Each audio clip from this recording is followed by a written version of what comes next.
কোটা সংস্কার আন্দোলন দমনে সাদা এক ধরনের সাজোয়াজান ব্যবহার করে জাতিসংঘ থেকে ভয়াবহ এক প্রশ্নের মুখে পড়েছে বাংলাদেশ সেনাবাহিনী।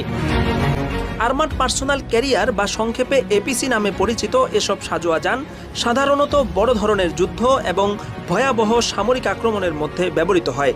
জাতিসংঘের তরফ থেকে অত্যাধুনিক এসব সাজোয়াজান বাংলাদেশ সেনাবাহিনীকে দেওয়া হয়েছে বিভিন্ন দেশের শান্তিরক্ষা মিশনে ব্যবহারের জন্য।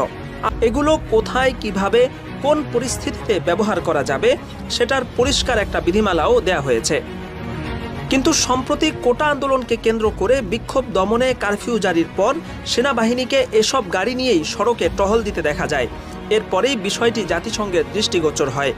নিজ দেশের জনগণের বিক্ষোভ দমনে যেখানে বিক্ষোভকারীদের পক্ষ থেকে কোনো রকম গুলিবর্ষণেরও শঙ্কা নেই, এমন পরিস্থিতিতে এসব সাজোয়াজানের ব্যবহার দেশের সেনাবাহিনীর শান্তিরক্ষা মিশনকে প্রশ্নবিদ্ধ করেছে।